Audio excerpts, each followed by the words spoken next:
Yo, we just people from the north side. Once the Timmy's at the shore fine. Winter ready on the four ties. Heavy traffic during 4-5. Gotta hustle on your own time. Color people every port side. We just people from the north side. Ladies and gentlemen, your host, your boy George McKay here, and I'm sitting down with a good friend of mine. Someone who I've seen at a lot of shows, someone who I respect a lot, and someone I'm honored to have a quick 10-minute chat with. The one and only Damion Chambers. How are you? That's the nicest introduction I've ever gotten. Honestly, well, it was. I mean, I appreciate that. I'm doing great. We just we drove from Dayton, Ohio, here up to Mississauga, Canada today. So, and what was the drive like? The drive was fine. Border was the easiest border we've ever been through. We got right through it. No issues. Yeah, especially because we came across the bridge. Sometimes you get caught up in there. And, whew, okay. Is the red tape as bad as it is for Canadians? Like a lot of times when Canadian wrestlers go over stateside, there's a lot of issues and problems. Do you guys have the same issues on your side when you're coming over here? No, not really. I mean, like I said, today was easy. Typically, it's not too bad. There have been a couple times we got stopped and had to get out and they searched the car. But no, I mean, typically coming into Canada is pretty easy. I've 10 times now, I've crossed the Canadian border. So yes, and the first time I saw you was at NCG, another great promotion out in the Leamington, Windsor area. Shout out to them and their impressive setup and what they do. And you have had some killer matchups over there. Yeah. But you've also had some killer matchups with who you're here today representing, which is Wrestling Revolver. The career and the matchups that you've had in the span, the amount of success that you've garnered in the stages of your career, do you ever pinch yourself like, holy shit, like I'm doing this and I'm doing it at such a high level? Sometimes, like in the moment, I don't realize like how cool it is. I mean, people, and not for me, I mean for the other people. Like I've been in the ring with John Moxley and Johnathan Grasham and Arn Anderson I've even been in a match with Arn. I was wrestling Brock Anderson, and I'm the biggest name that they've ever been in the ring with. So like, it's great for them to have that opportunity to really work with me. No, but it is very cool. Like I've been Ethan Page just before he got signed to WWE, coming out of AEW. I got to be in the ring with him. Going back to Johnathan Gresham, he was literally a dream match for me because to me he's the greatest technical wrestler of all time, honestly. So that was a huge dream. But like everything that I get to do with Revolver, like you do gotta like step back for a second and like really like take it in. It's cool. Like wrestling is one of the coolest things in the world. It really is. It is. I've been a fan my whole life. Got into the podcasting game as we were talking before I pushed record 10 years ago. And it's been a journey. Like the people that I've been able to sit down with, the friendships that I've made. And it's something that, you have to work your way really in because this is a brotherhood, a sisterhood, a family. But when you are in pro wrestling and you come in with open arms and you get respected like that, it shows me the true spirit of the locker rooms. Yeah. And a lot of locker rooms are great. And today in particular, your locker room, which is filled with veterans, filled with students of the game, filled with TV stars, filled with world traveled stars, are going up against the best and brightest of Battle Arts Academy. Yeah. So these are students going up against the pros. This is kind of an out of the norm, unorthodox type of show. So when this happens and the other side you're facing all students, you're facing all kids who are just got greenlit or are working towards that greenlit, goal. Yeah. What is that like for you at this stage of your career? Because mentorship starts to kick in, right? I think we need more shows like this. I think we need more events like this. I think that a vet being in the ring with somebody who's newer to the business really gets the opportunity to teach that person how to do this. It's such a hard thing. So especially for me, like one of the big things is like a lot of people come from an artistic background. They come from being on stage during school, doing school plays and things like that. Some people even have admirations to eventually become actor or something. For me, I have an athletic background. I grew up playing football. I grew up playing rugby, played rugby through college, a little bit of semi-pro. And then all of a sudden I'm making the switch to professional wrestling. And now I have to not only be the athletic person that I am, but I have to be a performer on top of that.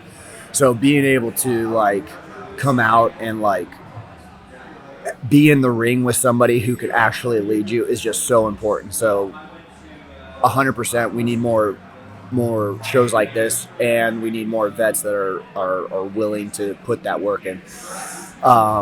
What you say with locker rooms and things like that, a lot of locker rooms are really like that, but we don't get the shows to show off these opportunities as much. So having shows like this are great. I love that. And you know what? Locker rooms, especially I want to say more so after the speaking out movement as it was during COVID times, I think a lot of locker rooms got cleaned. A lot of locker rooms got purged, not so much of bad people, but of toxic attitudes. Yeah. And I feel like now we're in a great landscape where everyone in pro wrestling is just excited to be a pro wrestler and a performer. Yeah, absolutely. I got started just before all that happened, so I don't really know too much about it. I know everything that happened, but to be honest, every locker room that I've been a part of, I've been blessed to be with some really good people, guys, girls, all of them. Like everybody that I've ever met in professional wrestling, I've never had a problem with. Like it's been really cool, and yeah, I'm glad.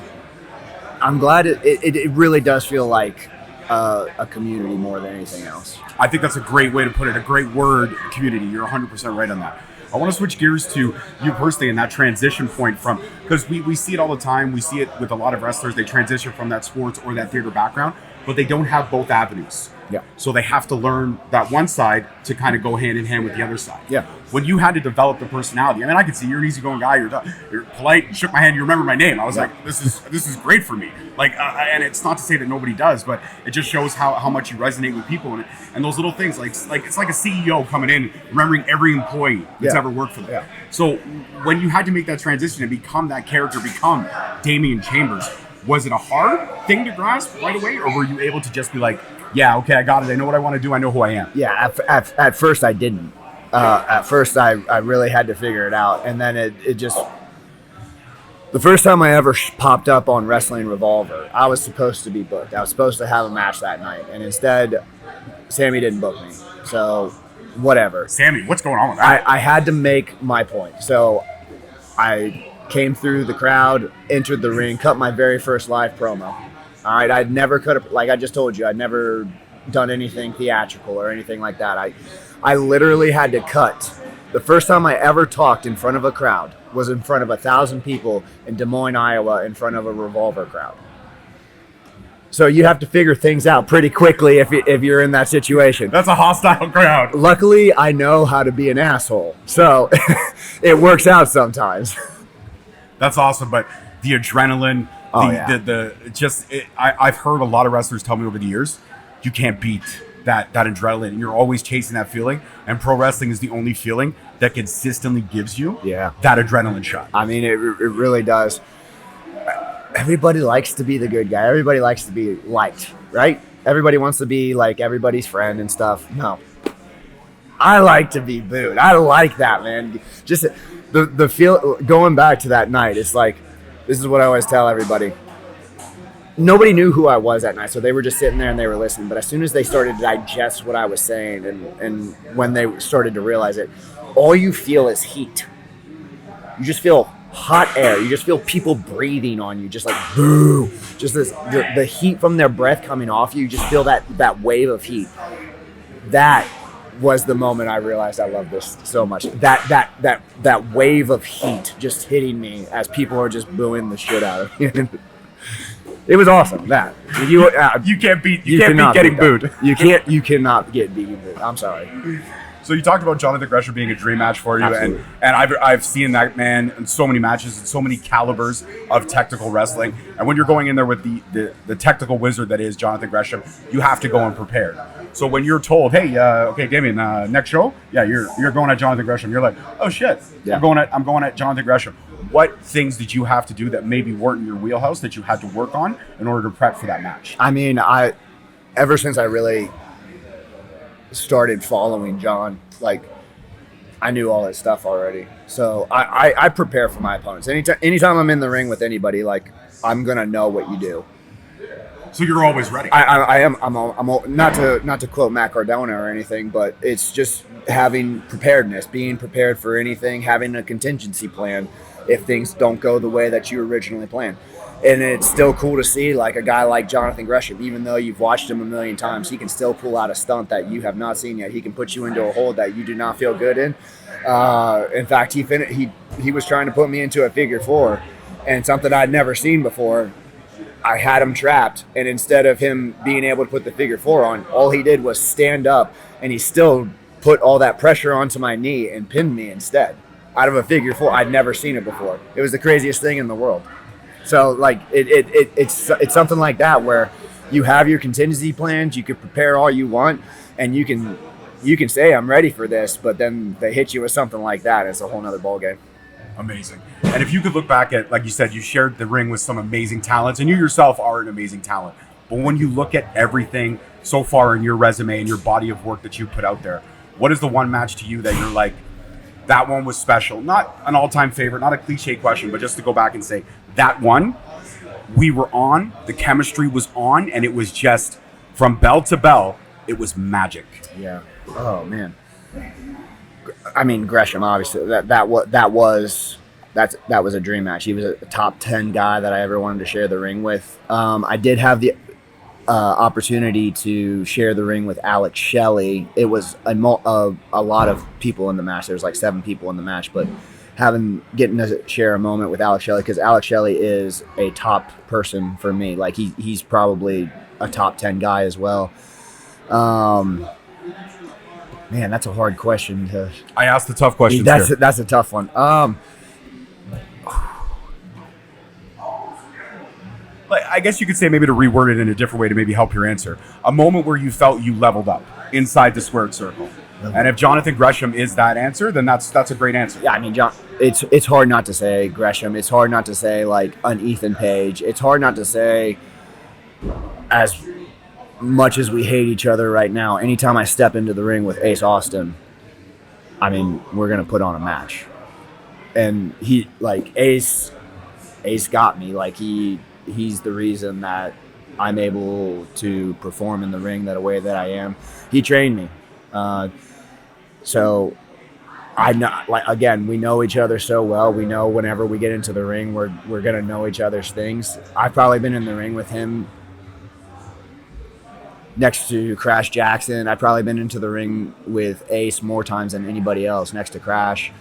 So yeah, I mean, Ace is a great opponent for me as well. So the chemistry between me and Ace, I would say, is for me, between me and Ace, like, I feel like I have the best chemistry with Ace, and we make some magic. I love that. And I think that's a great way to end this conversation. Damion Chambers, it was short, sweet, and simple to the point, but I enjoyed it. Thank you for giving me the time as I gear up to gear down. And it's an honor to be able to call my first Damion Chambers match tonight. I'm excited. And it's an honor that we've done some promo work together. It's an honor that we've really been able to, I've been able to see you in the greatest of lights. And I want your star to shine bright, so that when I'm like, 50, because I'm only 42 right now, but when I'm 50, I'm giving this an 8-year timeline. I see you coming out to WrestleMania, I can be like, he remembered my name, that guy. He's awesome. I remember, George. All right. Peace, love, and wrestling, guys. See you next time. Peace. Yo, we just people from the north side. Once the Timmy's hit the shore fine. Winter ready on the full ties. Heavy traffic during 4-5. Gotta hustle on the own time. Color people every port side. We just people from the north side.